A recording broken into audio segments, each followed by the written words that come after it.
یہ ہم ایک لفظ یوز کرتے ہیں لیڈر. اس کا مطلب کیا ہوا؟ لوگوں کو لیڈ کرتا ہے، خود تو ہوتا ہے مگر کہ اپنے آپ کو اکیلے کو تو نہیں لیڈ کر رہا ہوتا نا، لوگوں کو لیڈ کر کے کسی مقصد کے تحت لے کے جاتا ہے، تو اس کو بھی لوگوں کی ضرورت ہوتی ہے. اگر آپ پرندے بھی دیکھیں نا، آسمان میں اڑتے ہیں تو ان کی فارمیشن ہوتی ہے اور ایک لیڈ کر رہا ہوتا ہے، اور وہ ایکچولی جب اپنے پروں کو ہلا رہے ہوتے ہیں تو وہ ایک دوسرے کو بڑھاوا دے رہے ہوتے ہیں. اور سائنس نے یہ اسٹڈی کیا ہے کہ یہ جو پرندے ہوا میں اڑتے ہیں خاص فارمیشن میں، تو وہ باری باری لیڈرشپ لیتے ہیں.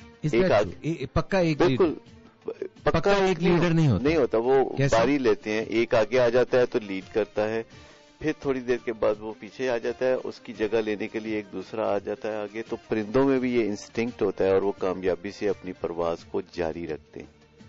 تو انسانوں میں بھی لیڈرشپ جو ہے وہ اگر ریوالو کرے، جیسے کسی جگہ کوئی ٹیم ہے تو اس میں بھی لیڈرشپ جو ہے جب گھومتی ہے تو سب کے حصے میں لیڈرشپ بھی آتی ہے اور سب کے حصے میں فالوور بننا بھی آتا ہے. کبھی ہمیں کسی کے پیچھے چلنا ہوتا ہے اور کبھی ہمیں کسی کے آگے چلنا ہوتا ہے، تو ہمیں ہر پوزیشن کے لیے تیار رہنا چاہیے. اچھا ذاکر بھائی، آپ یہ بتائیے کہ بڑا لیڈر وہ ہوتا ہے جو کہ کوئی بھی مسئلے کو، کسی بھی قوم کو جب وہ موجود ہوتا ہے یا کسی ادارے کو جب وہ موجود ہوتا ہے تو بڑی کامیابی سے آگے لے کے چلتا ہے.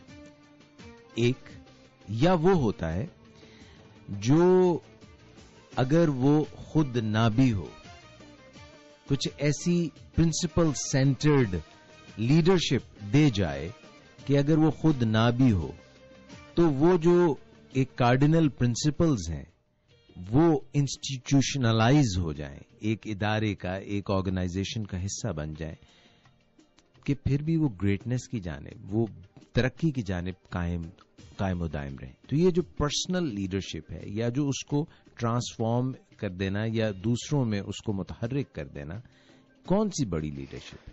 بڑی لیڈرشپ وہ ہے جو پرنسپل سینٹرڈ ہوتی ہے، جو پرنسپلز کو گراس روٹ لیول تک نیچے لے جاتی ہے. لیڈرشپ وہ ہوتی ہے جو سچی بات کرتی ہے. لیڈرشپ وہ نہیں ہوتی جو لوگوں کو جھوٹے لارے لگائے، جو لوگوں کو یہ کہے کہ میں تمہارے لیے سب کچھ کروں گا. لیڈرشپ وہ ہوتی ہے کہ جو لوگوں کو انسپائر کرے کہ تم اپنے لیے سب کچھ کرو. Wonderful. I would like to repeat this کہ لیڈرشپ وہ نہیں ہوتی کہ میں تمہارے لیے سب کچھ کروں گا، بلکہ لیڈرشپ وہ ہوتی ہے جو لوگوں میں یہ جذبہ پیدا کرے کہ تم اپنے لیے کیا کرو گے. Is that correct? بالکل یہی بات جو آج بھی ہمارے معاشرے میں لیڈرز کو چاہیے کہ لوگوں کو بتائیں کہ ان کے اندر ریسورسز ہیں، وہ اپنے اندر تلاش کریں اپنی منزلوں کو اور ان کے خون کو گرما دیں، ان کے اندر جوش پیدا کر دیں، جس سے کہ وہ خود آگے بڑھ کے اپنے لیے وہ چیزیں حاصل کر لیں جن کی تمنا ان کے دل میں مچلتی رہتی ہے.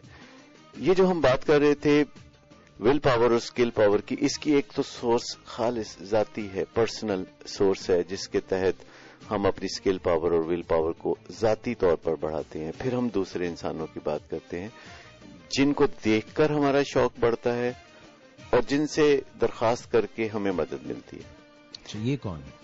کوئی لوگ جنہوں نے کامیابی سے کوئی کام کیا، رول ماڈل جنہوں نے کر کے دکھایا. مینٹورز نہیں، اس میں مینٹورز شامل نہیں ہے، وہ بعد میں آتا ہے. اس میں وہ لوگ ہیں جو کسی بھی کامیابی کو آپ کے سامنے رکھ دیتے ہیں، اپنی کامیابیوں کی مثال ایک چراغ کی طرح جلا کے آپ کے سامنے. سوشل سیکٹر میں ہم ایسے کہہ سکتے ہیں مولانا ایدھی، سوشل سیکٹر میں ہم کہہ سکتے ہیں کہ جیسے انہوں نے ایک وہ آئیکن ہیں اور انہوں نے مثال قائم کی کہ دوسرے انسانوں کو وسیع پیمانے پہ مدد دی جا سکتی ہے. عبدالستار ایدھی کو کہا جائے. اسی طرح اور بہت ٹریسا یا عمران خان نے مثال دی کہ ایک اچھا کریکٹر ٹرانسفارم ہو کے بن سکتا ہے انسان، کیونکہ شروع میں وہ خود بتاتے ہیں کہ وہ کوئی بہت اچھے کریکٹر نہیں تھے، لیکن پھر انہوں نے دائیں بائیں دیکھا اور انہوں نے کہا کہ یہ مجھے کرنا ہے.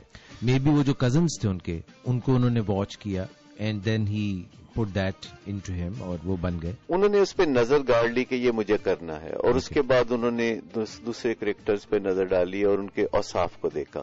جب ان کے اوصاف سامنے آئے عمران خان کے، تو وسیم اکرم نے اور وقار یونس نے وہی بالنگ کے ہنر سے ماڈلنگ کی. اور پھر اب تو ہمارے ہاں کلب لیول کے نرسری کرکٹر جو ہے وہ بہت اچھی بالنگ کرتے ہیں اور دنیا میں ہماری بالنگ کا بڑا تہلکہ ہے اب اس وقت بھی. اچھا اب اس میں یہ چیز جو ہے کہ آپ دوسرے انسانوں کو دیکھ کے اسکل پاور اور ول پاور کے خزانے حاصل کریں, کمبینیشن کو حاصل کریں. اب اس سے ایک اور آگے کی منزل ہے جسے ہم کہتے ہیں اسٹرکچرل ول پاور اور اسٹرکچرل اسکل پاور. یعنی کسی باقاعدہ ٹریننگ انسٹیٹیوٹ میں جب آپ چلے جاتے ہیں اور ٹریننگ باقاعدگی سے حاصل کرتے ہیں, ایک اسٹرکچر ٹریننگ حاصل کرتے ہیں جہاں کوئی آرگنائزیشن ہے جو مہارت رکھتی ہے آپ کو کوئی سکلز دینے کی, تو جیسے یونیورسٹیز میں. اس پہ بات کرتے ہیں right after this very short break. سردیوں کا زمانہ, آکسفورڈ کا زمانہ. آکسفورڈ کے دلکش اور نرم و گرم سویٹرز بنانے والوں کی جانب سے ایک نیا ریڈیو شو جس میں باتیں ہوں گی رنگوں کی, ہر منگل اور ہفتے کی دوپہر 12 بجے سے 12:30 بجے تک صرف FM 100 کے نیٹ ورک پر. اچھا جی, ہم بات کریں گے اسٹرکچرل ول پاور کی ٹریننگ کی, اور آپ کو میں پھر سے مدعو کروں گا کہ آپ ہمیں فون کیجئے. لاسٹ 40 منٹس ہمارے پاس بچے ہیں آج کے پروگرام میں. نمبر ہمارا ہے 11111100. آپ کے ذہن میں کوئی کوئری, کوئی question, live and exclusive right now on FM 100, آپ ہمیں کال کر سکتے ہیں. نمبر ہمارا ایک دفعہ پھر سے دوہرائے دیتا ہوں 11111100. ڈو کال اس. آپ ضرور کال کیجئے. اگر آپ کے ذہن میں, آپ کے دل میں ایک جذبہ ہے, آپ ضرور اس کو کار فرما لائیے. ادھر صداقت بھائی کچھ ول پاور اور ٹریننگ کی بات کریں. یہ کہتے ہیں جی, امبر صاحبہ ہیں, کہتے ہیں we choose those person on which we have no control and they don't like us. There is everything in this world but we can get and enjoy according to our desire. Right?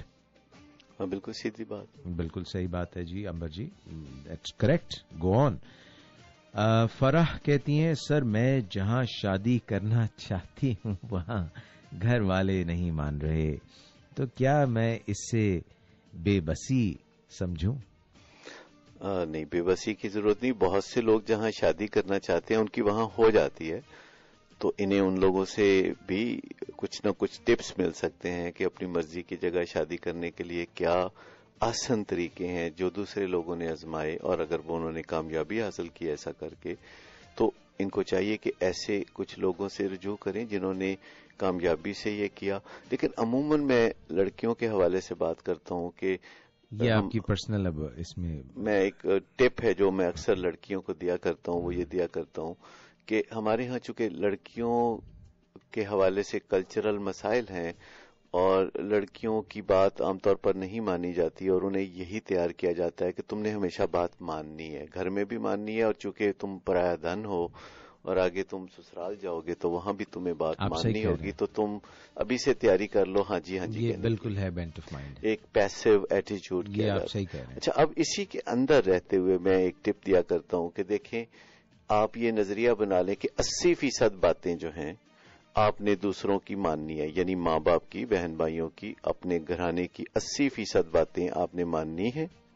چھوٹی موٹی باتیں کہ کپڑے ایسے نہ پہنو, چلو نہ ایسے, اٹھو نہ ایسے, بیٹھے نہ ایسے, کھاؤ نہ, یہ چھوٹی چھوٹی باتیں جو ہوتی ہیں وہ 80% باتیں اگر آپ پہلے ماننے کے لیے تیار ہو جائیں تو دوسرا انڈر اوبلیگیشن ہو جاتا ہے کہ پھر آپ کی بھی کچھ باتیں مانیں. اب اس کو 3 حصوں میں ہم نے تقسیم کیا کہ 80% باتیں تو اسٹریٹ مان لینی ہے جن کے زندگی پہ کوئی دور رس اثرات نہ ہو, یعنی جو آج کل کی بات ہو, جو ابھی کی بات ہو کہ جاؤ جا کے کھانا پکاؤ, جاؤ جا کے روٹی بناؤ, یہ کر دو, کمرہ ٹھیک کر دو, یعنی ایسی باتیں جن کا آج شام کے بعد آپ کی زندگی پہ کوئی اثر نہیں ہونے والا. تو ایسی 80% بات, ٹوٹل باتوں میں سے 80% باتیں یہ ہو اس نوعیت کی جو آپ مان لیں جن کا اثر آپ کی زندگی کے کل پہ نہیں پڑنے والا.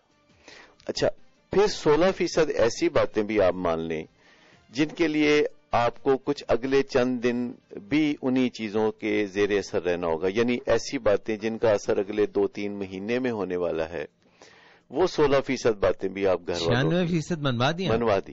اچھا, اس سے ایک ماحول سازگار ہو جائے گا گھر میں کہ وہ ایک 4% باتیں جن کا تعلق آپ کی پوری آنے والی زندگی سے ہے, جو لنگر آن کرے گا اثر ساری زندگی میں, جن میں رشتہ جہاں ہونا ہے, یا تعلیم حاصل کرنی ہے کہ نہیں کرنی, یا کوئی سیلف ریلائنٹ ہونا ہے کہ نہیں کرنا, جاب کرنا ہے کہ نہیں کرنا. تو یہ جو 4% باتیں ہیں زندگی میں, ان پہ کبھی کمپرومائز نہیں کرنا. تو آپ کا جب ایٹیچیوڈ 96% باتیں ماننے کا ہوگا تو 4% باتیں منوانا آپ کے لیے مشکل نہیں ہوگا. اور وہ 4% باتیں وہ ہیں جو آپ کی پوری اہم زندگی پہ اثر انداز ہوتی ہیں, کہ شادی کہاں کرنی ہے, تعلیم حاصل کرنی ہے, اپنے آپ کو مالی طور پر اور ہر لحاظ سے اور تحفظ کے لحاظ سے سیلف ریلائنٹ بنانا ہے.